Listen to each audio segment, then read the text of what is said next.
Il y a de cela bien longtemps, Arrakis, une planète bien lointaine. Là où l'épice coulait comme le vent, les vers dansaient, les récoltes chantaient. Nous, les Fremen, avions le pouvoir, la vision et l'infini à portée de main. Mais aujourd'hui, il n'en reste plus rien. La guerre est venue, les récoltes ont brûlé et les vers se sont tus. L'épice, notre source de survie, s'est faite rare puis silencieuse. Afin de sauver notre peuple, nous seuls sommes en mesure de la faire revivre.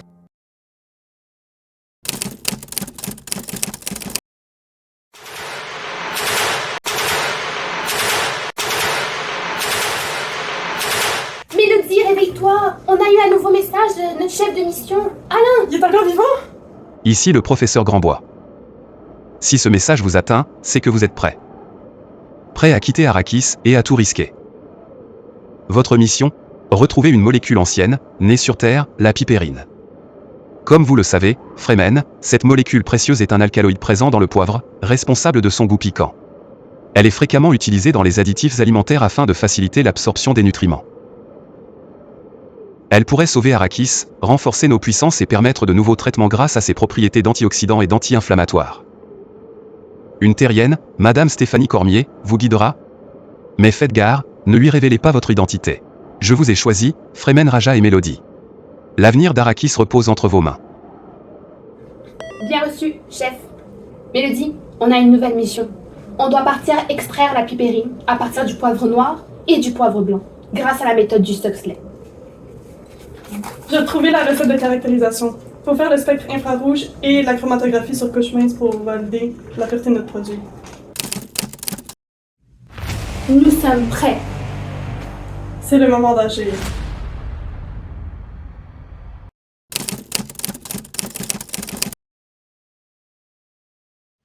Voici une ébauche de ce que nous allons faire au laboratoire. Donc pour les deux types de poivre, on va procéder à une extraction au Stuxley. Ensuite, on va faire une évaporation du solvant par évaporateur rotatif, puis on va purifier notre produit à l'aide d'une saponification. À la suite d'une filtration par papier filtre, on va récupérer notre filtrat et le faire précipiter. Puis pour récupérer notre extrait de pipérine, on va procéder à une filtration sous vide, récupérer le résidu, le faire sécher à l'étuve, puis enfin le caractériser. Parfait, j'approuve votre démarche. Bon courage. Nous avions réussi à nous faufiler dans un laboratoire terrien. Venez, commençons l'expérience. Pour extraire la pipérine du poivre, on a utilisé un appareil de succès. Pour commencer, on a mis le poivre moulu dans une cartouche qu'on a ensuite mis dans la chambre à extraction. On a moulu le poivre pour augmenter la surface de contact et optimiser le rendement. On a ensuite rempli un ballon à fond rond avec de l'éthanol 95% comme solvant. Le ballon était rattaché au Stuxley et on l'a fait chauffer avec une montre chauffante. Le principe est que les vapeurs du solvant montent, se condensent dans le réfrigérant et retombent dans le poivre pour dissoudre la pipérine. Une fois que la chambre à extraction est remplie, le solvant retourne dans le ballon à fond rond par le siphon. Le cycle se répète plusieurs fois et ainsi on est capable d'extraire un maximum de pipérine. Une fois l'extraction terminée, donc 2 heures après l'avoir mis dans le Stuxley, on a placé le ballon à fond rond à l'évaporateur rotatif pour faire évaporer un maximum de solvant, mais en gardant quand même un petit peu d'éthanol pour garder notre pipérine en solution. La pipérine que nous avons extraite comporte également d'autres substances organiques, notamment des acides gras.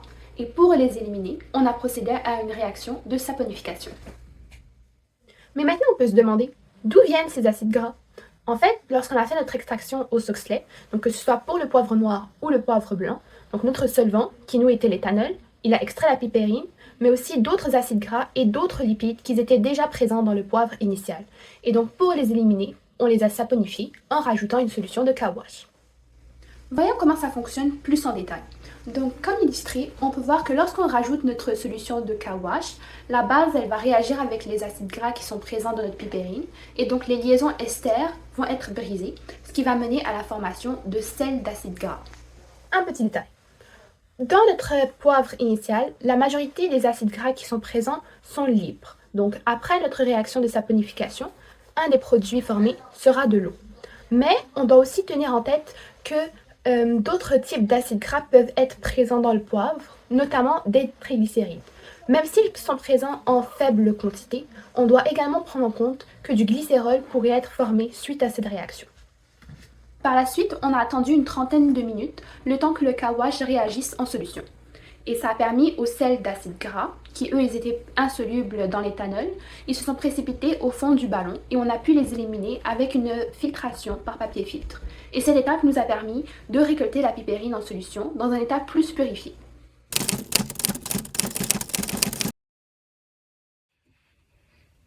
La pipérine était soluble dans l'eau, donc on a ajouté de l'eau dans notre concentré de pipérine pour la faire précipiter.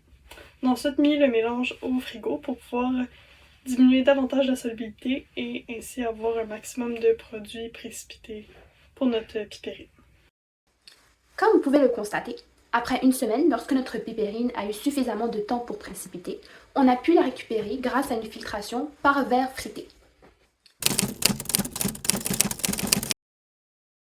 Cette fois-ci, après notre filtration, on a récupéré le résidu, qui est en fait notre pipérine extraite, et on n'a pas conservé le filtrat, qui en fait était des impuretés de l'eau de l'éthanol.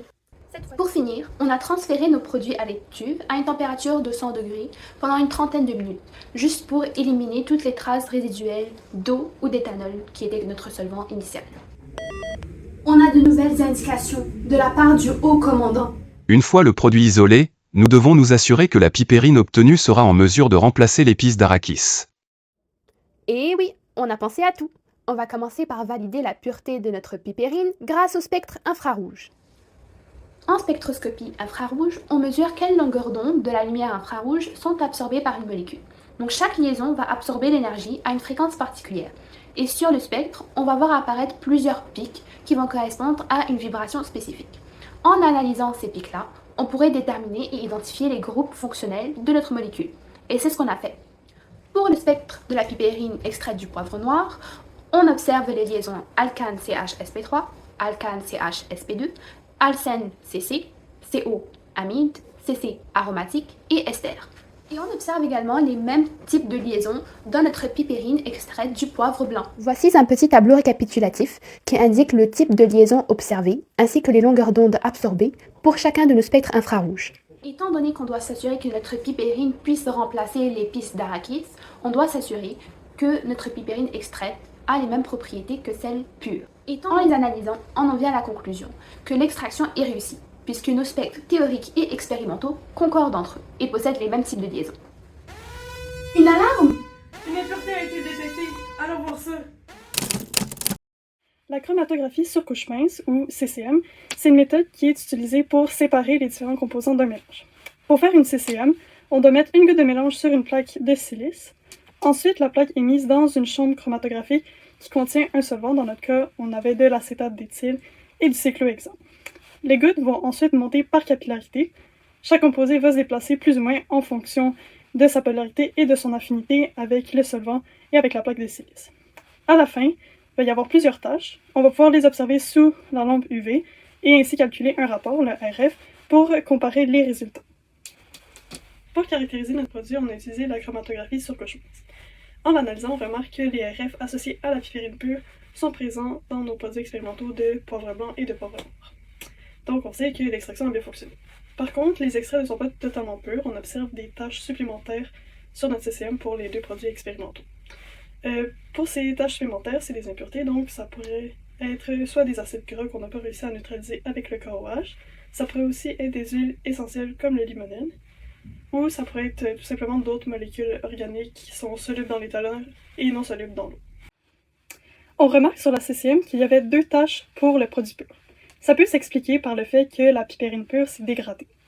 On remarque aussi que pour la pipérine de poivre noir et de poivre blanc, ils ont eux aussi deux tâches, donc elles se sont elles aussi dégradées. Pour les impuretés, vu qu'on a laissé le précipité de pipérine pendant une semaine au frigo, ça se peut qu'elle a été exposée à la lumière ou à l'oxygène, et ça peut avoir fait une réaction d'oxydation. Ça se peut aussi qu'elle ait subi une réaction d'hydrolyse si l'eau n'avait pas un pH de 7, par exemple s'il restait des acides gras, et que ça a formé ainsi d'autres molécules comme l'acide pipérique.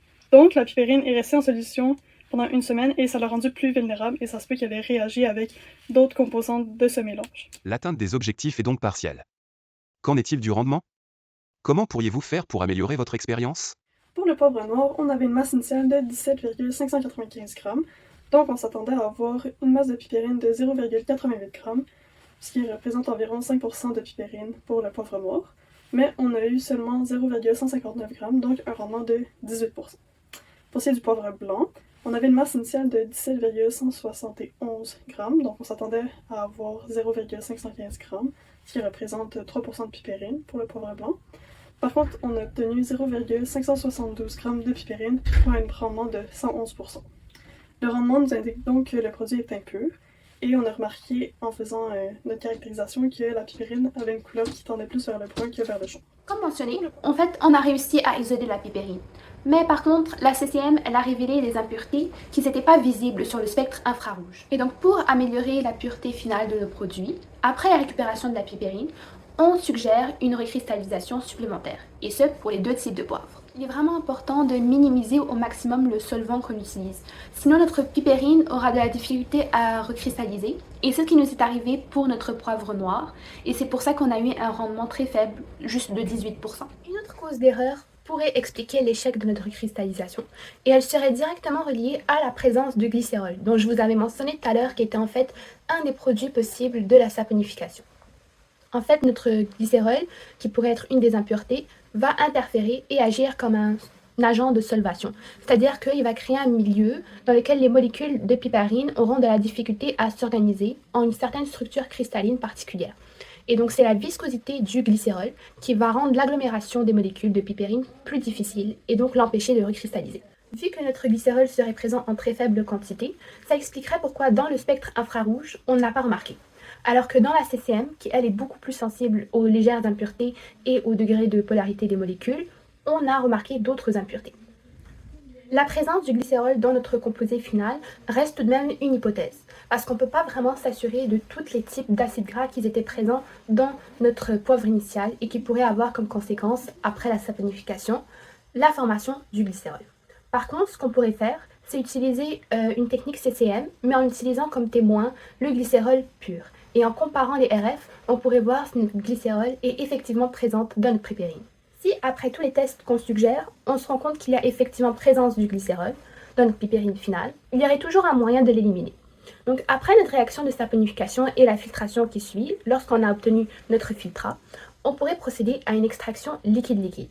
Donc on pourrait rajouter un solvant non polaire, comme par exemple le dichlorométhane, et étant donné la différence de solubilité entre le glycérol, qui lui est très polaire, donc il va se retrouver dans la phase aqueuse, et notre pipérine, qui elle est soluble dans le dichlorométhane, on pourrait éliminer le glycérol, et ainsi empêcher son impact sur la recristallisation de notre pipérine et limiter les impuretés dans notre produit final. D'autres alternatives possibles seraient de remplacer le solvant d'extraction. Alors dans notre cas, on a utilisé l'éthanol, mais peut-être que ce n'était pas le solvant le plus idéal. Vu que c'est quand même un solvant polaire, il va laisser passer, comme on a vu, des acides gras, des lipides qui étaient déjà présents dans le poivre initial. Et donc pour limiter ce type d'impureté, on pourrait refaire l'extraction, mais cette fois-ci avec des solvants complètement non polaires, comme par exemple le dichlorométhane. Et ainsi on aura plus de chances de seulement laisser passer la pipérine. En ce qui concerne le rendement, c'est sûr que plusieurs pertes sont liées à des erreurs mécaniques, notamment dans les transferts de récipients, mais également lors des filtrations, parce qu'il y avait quand même une quantité de pipérine qui restait collée sur les parois des récipients, ce qui a fait diminuer notre rendement. Comme mentionné précédemment, on a fait notre filtration sous vide en utilisant deux techniques, soit celle du papier filtre et du verre frité, mais on se rend compte qu'une est plus efficace que l'autre. Pour essayer d'éviter les pertes de pipérine pendant la filtration sous vide, au lieu d'utiliser un papier filtre avec notre entonnoir Buckner, on peut utiliser un verre frité, comme on voit dans la vidéo. Un verre frité, c'est un instrument de laboratoire qui est utilisé pour faire une filtration. Il est fait de verre poreux, donc ça permet au liquide de passer, mais ça retient le solide. Contrairement au papier filtre, il est réutilisable et il offre une meilleure filtration, et la filtration est plus précise selon la taille des pores. Dans notre cas, le verre frité aide surtout à ne pas perdre du produit parce que c'est plus facile de gratter le verre frité que de gratter le papier filtre. Je vous remercie, Freeman, votre expérience pourrait grandement améliorer notre science. Mais ce n'est pas tout. Grâce à la pipérine qu'on a extrait, plein d'autres opportunités se présenteront à nous. On pourrait réaliser la synthèse du pipéronal. C'est une molécule qui est utilisée en pharmaceutique, en cosmétique et en parfumerie. Imaginez, on pourrait passer du poivre qui a une odeur piquante au pipéronal qui a lui une odeur vanille. N'est-ce pas incroyable? On peut faire tout ça grâce à la chimie. Freeman, c'est une alerte. Votre identité a été démasquée par la technicienne Stéphanie Cormier. Revenez sur Arrakis immédiatement. Ne perdons plus de temps. Allons-y! Mission accomplie. La Pipérine a révélé son potentiel. Ce n'est plus un espoir, mais une arme, une voie, un avenir. L'épice d'Arrakis est morte, mais la terre nous a offert un nouveau souffle. Nous sommes le Fayman. Et notre mission ne fait que commencer. Ce fut un plaisir, Fremen Mélodie, de travailler avec toi. Nous céderons la relève aux jeunes futurs Fremen. Nous espérons que grâce à nos conseils, ils parviendront à isoler une Pipérine totalement pure qui aidera Arrakis Montmorency.